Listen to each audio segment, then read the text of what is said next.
I don't remember the exact day I disappeared. There wasn't a big storm or a dramatic farewell. No suitcase at the door, no slammed phone call. I just stopped going to things. It began with little absences, a skipped lunch, an unanswered text, a birthday gathering I pretended to forget. And, to my surprise, no one chased after me. At first, I thought perhaps they hadn't noticed. By the time November rolled around, I realized they had noticed. They just assumed I needed space. Or maybe they thought I was busy. Or worse, that I had simply outgrown them, like an old coat gone stiff in the closet. In truth, I hadn't outgrown anything. I was just tired. Tired in that way loneliness makes you tired, from the inside out. I used to be someone who showed up. Not in a heroic sense, but I was reliable. The dependable one. The good listener, the slow texter who always eventually replied with a kind word and too many ellipses. I was never the life of the party, more like the person who remembered to bring the extra forks. But that year, I began to feel like a shadow in my own life. I stopped being invited to game nights. I stopped being someone people remembered to check on. And when I finally skipped our annual New Year's dinner, the one I'd helped host for 12 straight years, no one called to ask if I was okay. That one stung a little. I remember sitting in my kitchen that night with the lights off, listening to fireworks like they were happening in another world. I was alone, and nobody knew it. I don't say this with bitterness. Just clarity. You see, loneliness has a strange way of sharpening the truth. You start to realize who listens when you're quiet, not just when you're interesting. You start to notice how many friendships were built on shared activity, not shared care. And you start to ask questions you never had time for when you were busy being social. The hardest part of disappearing is realizing how easy it was. No one tells you that when you're older, your absence becomes less shocking. People assume you're tired. Or that you're caring for someone. Or maybe that you've just withdrawn a little, as if that's something elderly people do naturally, like growing nose hair or forgetting birthdays. But I wasn't withdrawing. I was aching. I wasn't angry with anyone. Not even disappointed, really. Just surprised. Surprised that you can be part of people's lives for decades and still slip through the cracks in a matter of months. But here's the funny thing. In the quiet that followed, I began to see things differently. I started noticing details again, the way the sunlight lands on my living room floor at 4:07 p.m., or how the kettle clicks twice before it whistles. I began to hear myself think, not in a sad or self-pitying way, but in a soft, echoing voice I hadn't heard in years. It was in that silence, after I disappeared, that I started listening. Not to others, but to the world, to the smallness of my own breath, to the echo of the past. That year, I didn't become invisible. I became still. And in that stillness, I began the slow and strange process of understanding what it means to be part of people's lives, and what it means to live even when no one is watching. That was the beginning of the lesson. The first quiet page in a very long book. There was a man named Harold. I say was not because he died, not to my knowledge, anyway, but because somewhere along the winding road of time, he and I just stopped speaking. No grand argument, no betrayal. Just silence that grew roots. If you'd asked me 5 years ago who I'd call if my roof caved in, I'd have said Harold. These days, I wouldn't know if he still lived in the same house. Funny how friendships fade like old photographs. The picture is still there, but the colors drain, and one day you realize you haven't looked at it in years. Harold was the kind of friend who'd show up 10 minutes late with 2 cups of coffee and no apology. He had a laugh that started deep in his belly and exploded out like a sneeze, impossible to ignore. We met at a community chess club, back when I still pretended I liked chess, and somehow we ended up having lunch every other Thursday for more than a decade. He once told me I talked too much about the sad stuff. "You're like a radio that only plays heartbreak songs," he said, chuckling. Great voice, though. I laughed it off. But I remembered it. Looking back, I think that was when something shifted.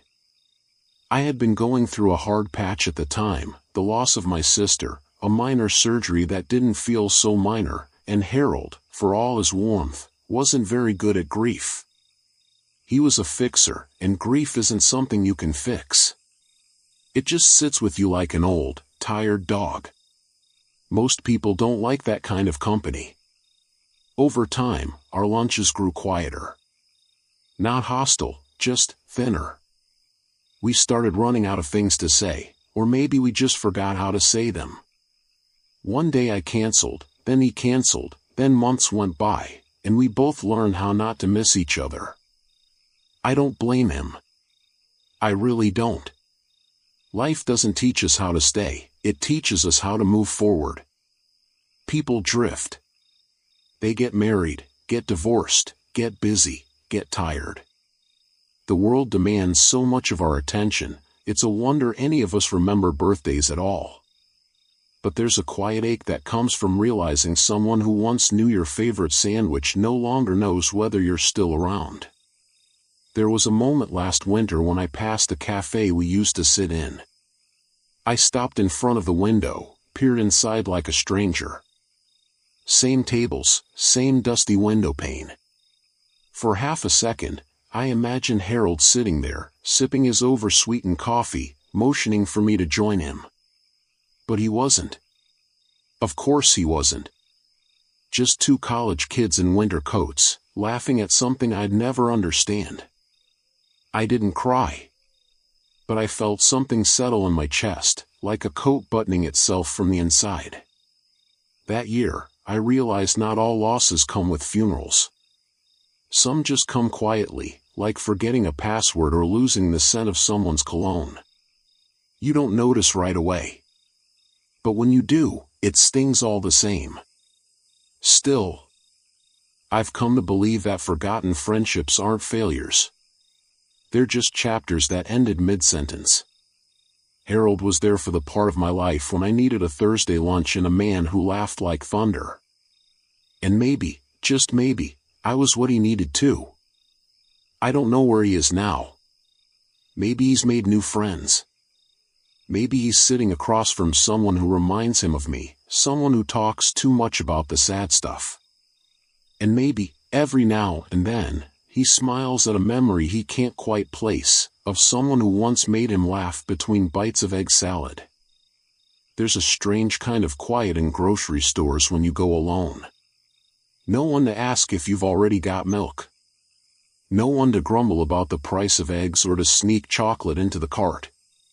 Just you, your list, if you remembered to bring it, and 100 decisions no one else cares about. I used to shop in a hurry, eyes down, purpose-driven. But during that loneliest year, I began to linger. I would wander down the aisles slower than I needed to. Sometimes I reread labels just to feel like I was considering something. Other times I circled back just to pass by another human being again. That's how quiet it got. But here's the curious thing, in that year of long silences, I started hearing people again. Not deeply. Not in the way you hear a loved one's pain. But in the way you overhear a child asking their mother what oatmeal is made of. Or a husband calling his wife to ask which kind of pasta is the twirly one. Or two elderly women discussing the merits of almond milk with a seriousness usually reserved for treaties. They weren't speaking to me. But they were speaking near me. And somehow, that was enough. One day, I was standing in front of a wall of soup cans, debating between chicken noodle and tomato basil, a decision I've made without thinking 1,000 times, when an older gentleman beside me muttered, "They've shrunk the cans again.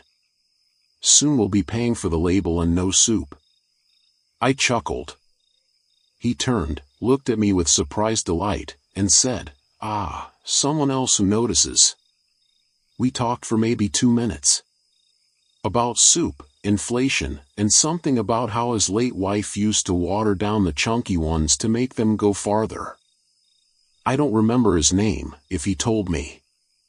But I remember how his voice softened when he said my Jean, like her name was a warm place he still visited. After that day, I started paying more attention in grocery stores. Not to the groceries, to the people. You'd be amazed how much life is exchanged between two strangers over bananas. There was a cashier named Lonnie who wore buttons with punny jokes. "Let us turn up the beat," her badge said once. I complimented it. She beamed and told me her grandson made it. We talked every week after that. Just little exchanges. "You again," she'd smile. And I'd say something like, "You haven't banned me yet?" And that was it. But it felt like something. Sometimes that's all it takes, a rhythm, a smile, the way someone says your name, even when it's just reading it off a card. I met a boy once, no older than 10, who asked me which cereal makes dreams come true. I told him it wasn't on the shelf, but maybe it came free inside the box. His mother smiled at me like I had handed her a cup of coffee. I walked away feeling lighter than I had in days. Loneliness plays tricks on you. It tells you that you're invisible. That unless someone calls you, loves you, invites you, you don't exist. But those little grocery aisle conversations taught me otherwise. They taught me that connection doesn't always come in grand gestures. Sometimes, it slips in like sunlight under the door, quiet, warm, and barely noticeable until it's gone. I began looking forward to errands. Not for what I needed to buy, but for who I might bump into. An old man trying to remember what his wife wanted. A young woman explaining spaghetti squash to her skeptical boyfriend. A woman humming to herself while squeezing avocados like they owed her money. These weren't my friends. They didn't know my name. But for a brief moment, we existed in the same breath. That matters more than people think. We don't always need deep conversation. Sometimes we just need to be witnessed. To have someone laugh at the same joke, nod at the same complaint, or agree that yes, soup cans are shrinking. And slowly, ever so slowly, I began to feel real again. Not important. Not needed. Just real. Sometimes, in the loneliest stretches of our lives, all it takes is for a stranger to say, "That's a good choice," when you pick the jam. And suddenly, you remember, you are here, you are alive, and someone saw you, even just for a moment. There's a bench in the park 2 blocks from my house. It's nothing special, metal arms, wooden slats, a small plaque on the side that says, "In memory of Richard, who loved birds." The paint's peeling in places, and the tree beside it leans just enough to make the bench feel like it's hiding in someone's shadow. But it's quiet there. And during that year, that heavy, invisible year, quiet was enough. I would sit there after lunch, mostly to hear something that wasn't my refrigerator humming. Birds came and went. People walked their dogs and never looked twice. I didn't mind. In fact, I found comfort in being part of the scenery, a silent man on a forgotten bench. Then one day, she arrived. A small woman with silver hair tucked neatly under a lavender scarf. She had the kind of posture that only comes from a life of remembering to stand tall, even when life tried to fold you in half. She didn't ask to sit. She just lowered herself beside me with the soft authority of someone who'd sat on many benches before. I nodded politely. She nodded back.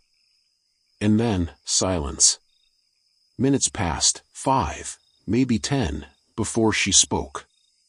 Her voice was low, but clear. Like a church bell heard through closed windows. "He used to sit here every Thursday." I turned to her, unsure if she meant Richard, the man on the plaque, or someone else. My Henry, she said, reading my confusion. He liked to count how many blue jays visited in an hour. Said they were messengers, cheeky little things. I smiled. Did he ever get a high score? 42, she said. But I think he cheated. We both laughed, the kind of quiet laughter that doesn't echo. Then, without invitation, she told me everything. Not in a rush. Not all at once. But in that meandering, careful way people do when they haven't spoken memories aloud in a while. She spoke of their Sunday morning pancakes. Of the way Henry snored like an old truck refusing to start. Of his habit of reading the newspaper aloud, even though she was reading it right beside him. Of the time he bought her a cake shaped like a cat for her 70th birthday because she once mentioned, offhandedly, that she missed having pets. He died 2 winters ago, she said plainly. In his sleep. Like he was just resting his eyes. I didn't know what to say. So I said nothing. She didn't cry. I didn't either. But the air between us grew heavier, softer. Like the space around a candle just before it flickers out. We sat in silence again. Then she looked at me and said, "It helps, you know. Talking. Even to a stranger." I nodded. I think I'm becoming a stranger professional. She smiled, a real one this time, not the polite kind. Before she left, she reached into her coat pocket and pulled out a crumpled mint. She placed it on the bench between us, as if it were an offering, or maybe just a habit she hadn't broken. "For the Blue Jays," she said, and walked away. I didn't eat the mint. But I kept it in my pocket all the way home. It stayed there for weeks. A strange little charm against the ache. That afternoon, something shifted. I began to realize that grief is like a key, it opens you to others in ways joy never could. There's a quiet club among the lonely and the bereaved, and its members find each other without trying. She and I never saw each other again. Or if we did, we didn't recognize each other through coats and scarves in time. But her words stayed with me. That year, I learned that sometimes, the deepest conversations are the ones you never expect. You don't need names. You don't need a history. You just need a bench, a blue jay or two, and the courage to speak. People carry so much just beneath the surface. And all it takes is a quiet place, and maybe a stranger, to let some of it rise. It was early spring when the cat first appeared. I hadn't ordered a cat, if that's even a thing one can do. I certainly hadn't planned for one.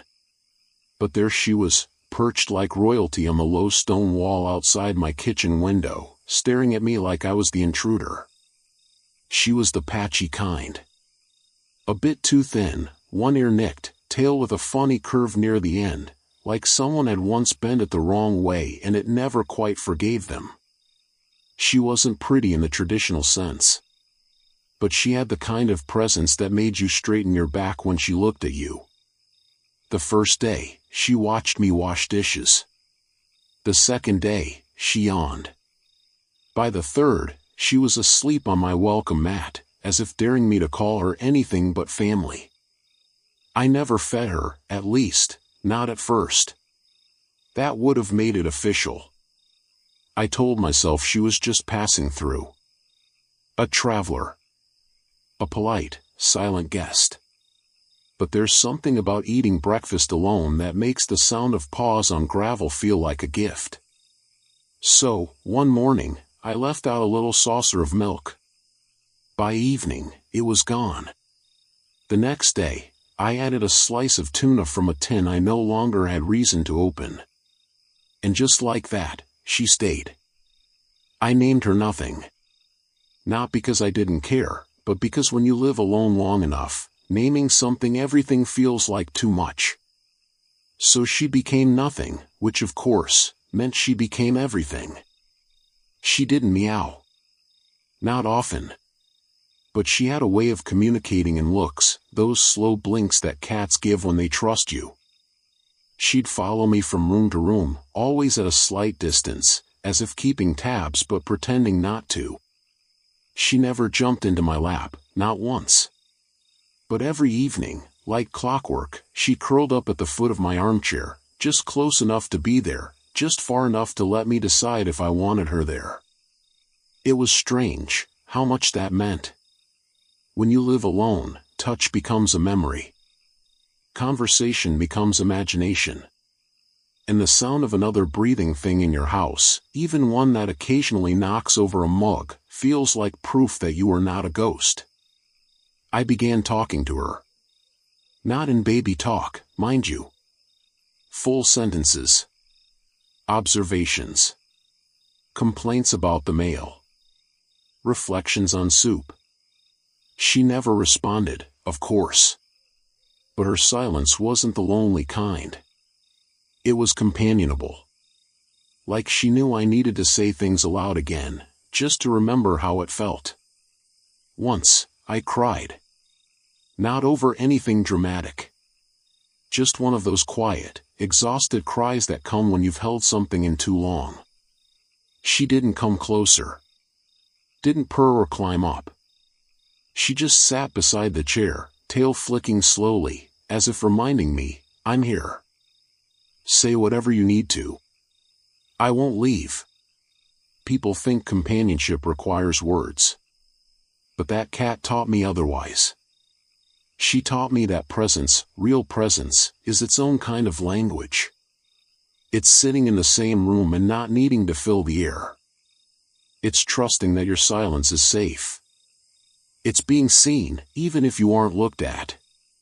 Some evenings, we'd sit in the kitchen, me at the table, her on the windowsill, and I'd tell her about people I used to know. She blinked slowly. That was enough. And then one day, she didn't show up. I waited. A day, then 3. I left milk. I walked the block. I looked under porches. But nothing was gone. I told myself cats do this. They come and go. They love in detours. But still, the silence in the house changed. It got deeper. Like a book closed too soon. I didn't cry. Not this time. I just kept her bowl where it was. For weeks. That year, I learned that love doesn't always enter with a promise or leave with a goodbye. Sometimes, it slips in on soft paws, makes a small dent in your life, then walks away, without fuss, without fanfare, leaving only warmth in the shape of an absence. I don't know where she is now. But every now and then, when the house is especially quiet, I swear I hear a tail thump. And I smile. Nothing changed everything. It started like any other morning, tea, slippers, the sound of a world moving outside without me. I wasn't expecting balloons or a phone call at midnight. I haven't had that kind of birthday in decades. But still, a part of me held its breath that day. You know the part, the quiet child inside every old man that still believes in surprises. I checked my phone. Nothing. No messages. No missed calls. Just a discount email for vitamin supplements and a reminder that my electric bill was due. I chuckled. Happy birthday, old man. Here's a friendly nudge to keep the lights on. I told myself I didn't mind.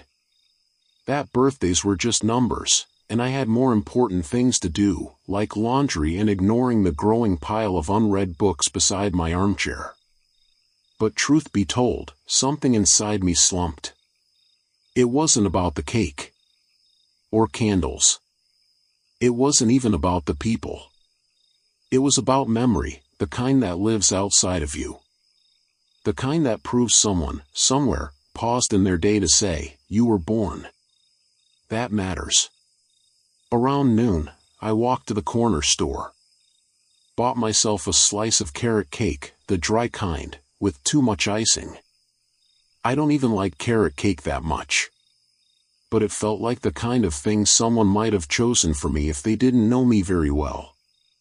Back home, I sat at the kitchen table, put a single candle in the slice, lit it, and stared at the flame. No singing. No wish. Just silence and a soft flicker. I blew it out anyway. Something about the gesture, absurd and tender all at once, made me smile. Then laugh. Then cry, but only a little. Not the lonely cry.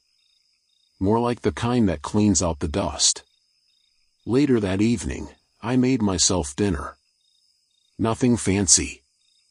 An omelette that broke in half and a small glass of red wine, the cheap kind, because who am I trying to impress?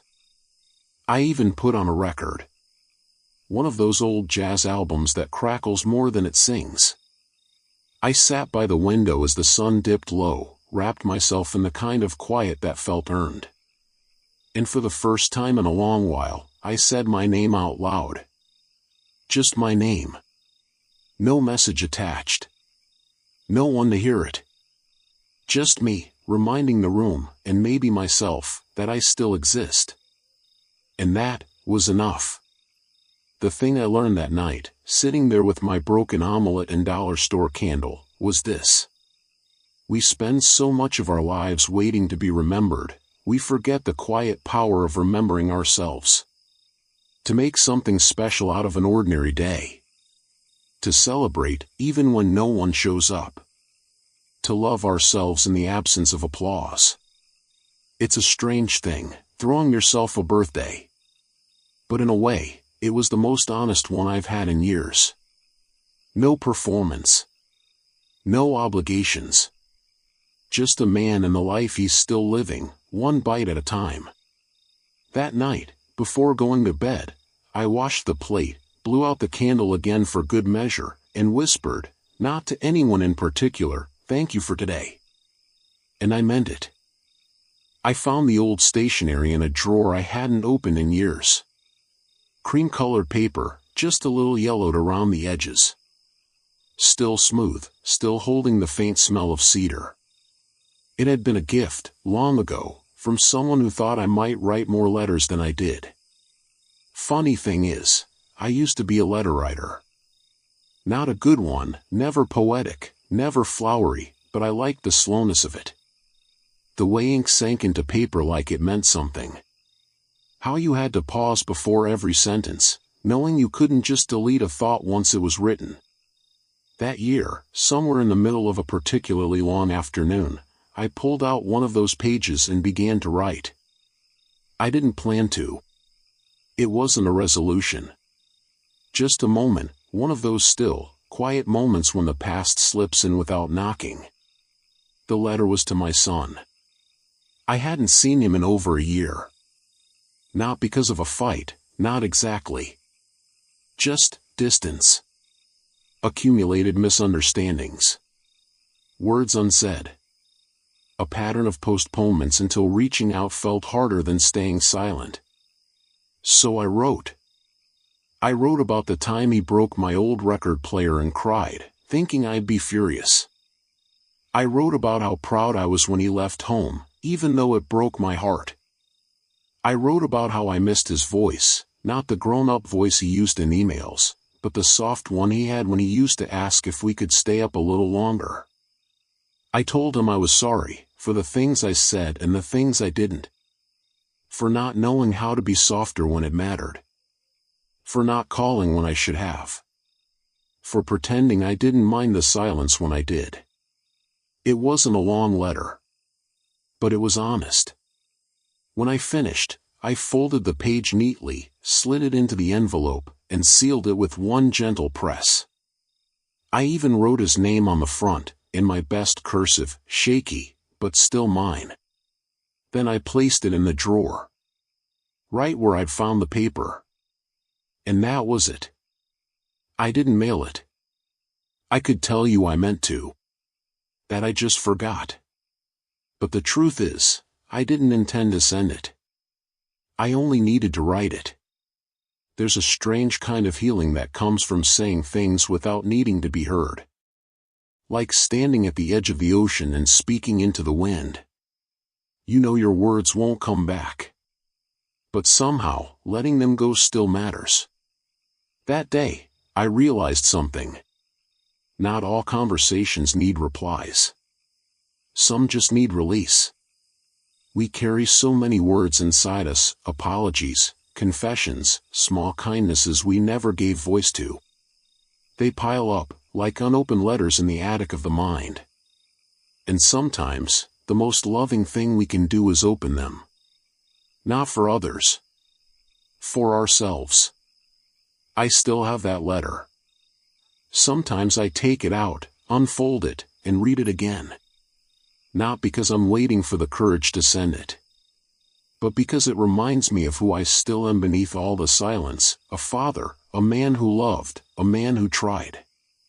If my son ever shows up at my door, I'll give it to him. If not, well, the words are out now. They exist. That counts for something.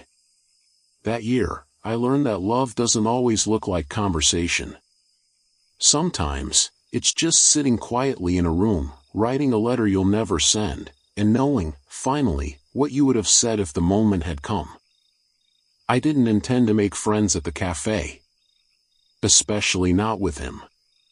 It was one of those small places with lopsided tables and chairs that creaked louder than necessary. They made terrible coffee and excellent toast, a ratio I've learned to accept. I began going there out of boredom. Then out of routine. Eventually, I started calling it my spot, as if claiming a corner booth made the place mine. That's where I met Leonard. He wore a hat even on warm days, and smelled faintly of pipe tobacco, though I never saw him smoke. He had one of those booming, rolling voices that seemed to narrate everything, even his own thoughts. And he was, without doubt, the chattiest man I had ever encountered. The first time he sat at my table, he didn't ask. He just lowered himself onto the seat across from me with a dramatic sigh and said, "You ever notice how pigeons are just unemployed chickens?" That was the beginning. He spoke like someone who didn't get interrupted often, or wouldn't allow it. His stories came in waves, tales from the war, from his first marriage, from his second marriage, from the woman he never married but should have. At first, I found him exhausting. I nodded a lot. I stirred my coffee slowly. I thought of fake errands I could excuse myself with. But something about Leonard kept me there. Maybe it was the way he laughed at his own punchlines. Maybe it was how his eyes lit up when he described things from long ago, as if he was seeing them not in memory, but in real time. Or maybe, just maybe, it was because he never asked me anything. And that, strangely, felt like a relief. You see, during that lonely year, everyone wanted to talk about loneliness. How I was coping. Whether I'd tried joining a group. If I'd reached out. All well-meaning. All exhausting. But Leonard didn't care.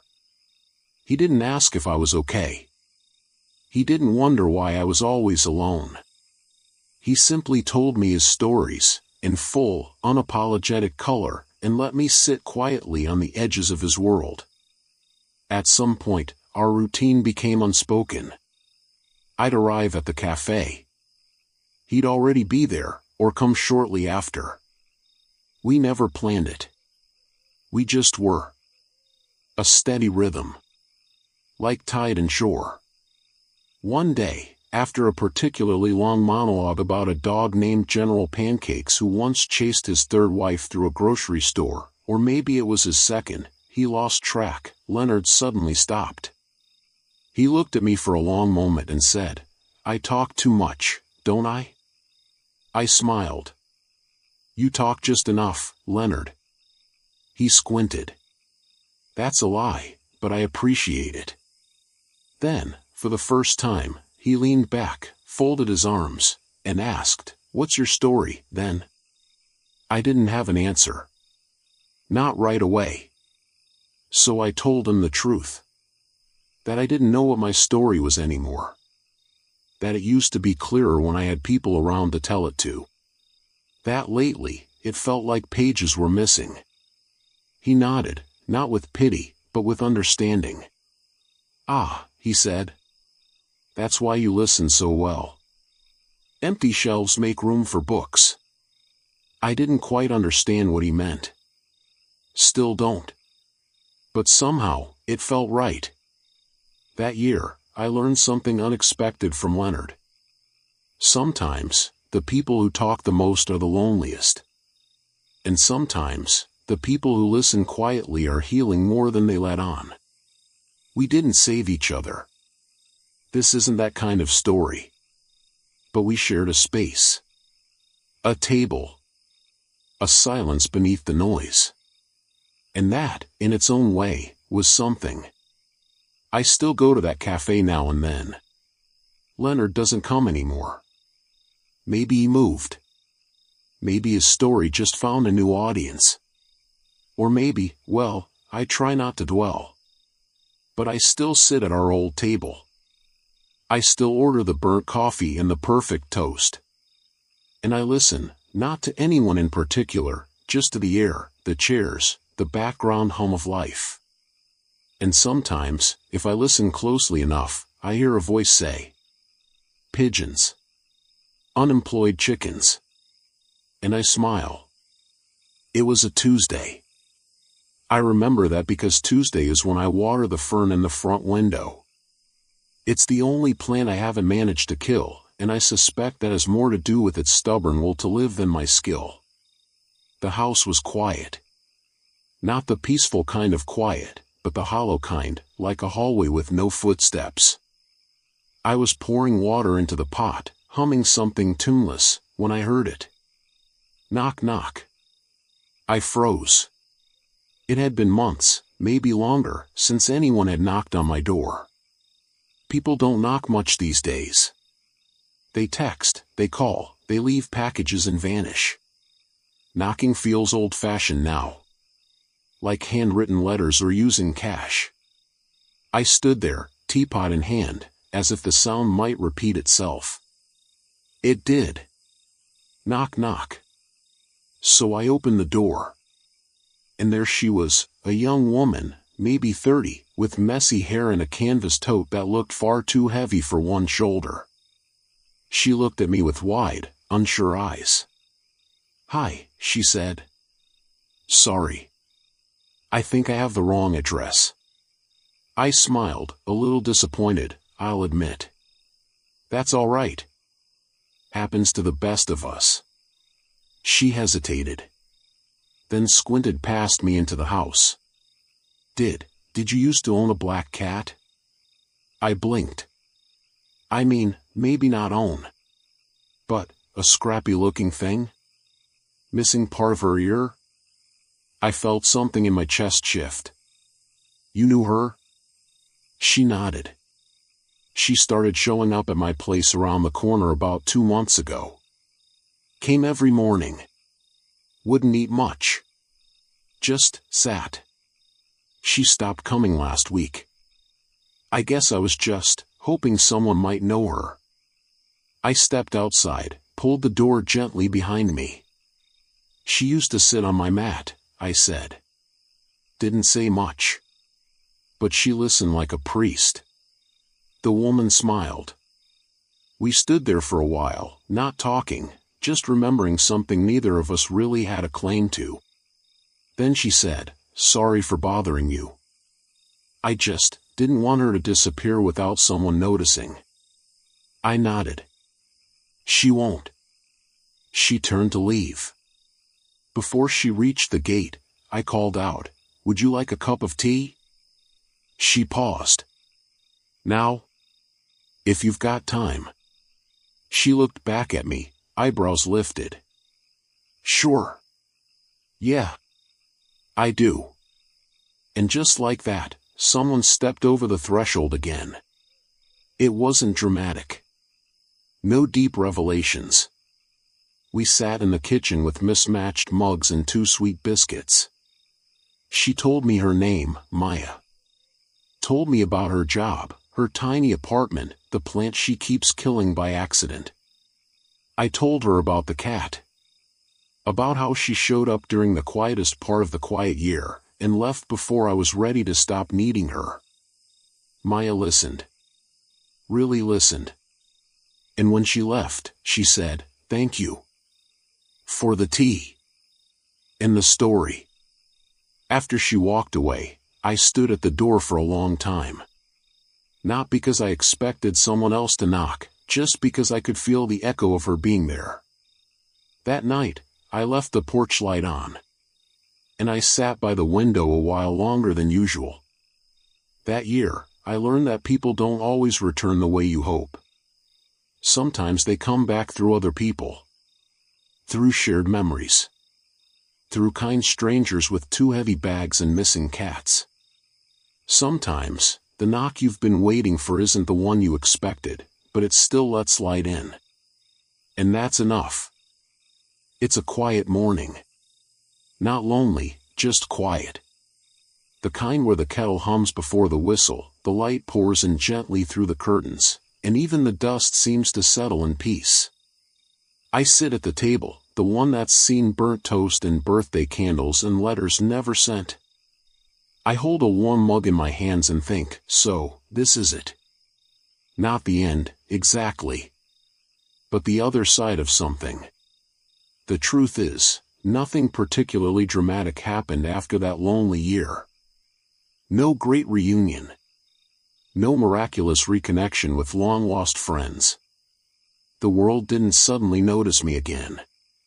I didn't become wise, or brave, or particularly well-dressed. But I changed. Slowly. Quietly. Like tea darkening in hot water. And now, when I look back, this is what I know. People forget you. Sometimes for a while. Sometimes forever. Not because they are cruel, but because life is loud, and people are fragile, and we all carry too many names in our pockets to hold them properly. And yet, people remember you, too, in unexpected ways. In the story they tell about a cat. In the laugh that reminds them of yours.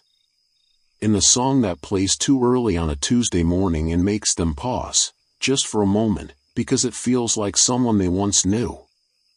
Both things are true. I used to think connection was something you had to hold on to tightly, call every week, send the card, make the dinner plans. And yes, those things matter. But now I understand something softer. Connection is sometimes just presence. Quiet, steady presence. It's showing up. It's listening. It's offering someone the seat across from you, even if you've only got burnt coffee and too much silence. It's also in leaving people better than you found them, even if they don't stay. That year, I met no best friends. I didn't join a club. I didn't go viral on the internet for being a charming old man with wisdom to spare. I simply lived. And in that quiet living, I crossed paths with strangers, cats, checkout clerks, and chatty widowers who all reminded me, in their own accidental ways, that I still existed. And maybe that's the lesson. To exist gently. To be kind without reason. To notice the world as it is, not just as we wish it to be. I used to be afraid of disappearing. But now I know, no one truly disappears. Not if they've left warmth behind. A laugh. A story. A cup of tea. A seat on a bench. As I sit here now, older than I ever thought I'd be, I don't feel empty. I feel spacious. Room for things. Room for people to come and go. Room for the past to rest and the present to unfold. I've kept the mint from the widow. I've kept the letter to my son. I've kept the extra chair pulled out, just in case. And if someone knocks on my door today, I'll answer. Not because I'm waiting, but because I'm ready.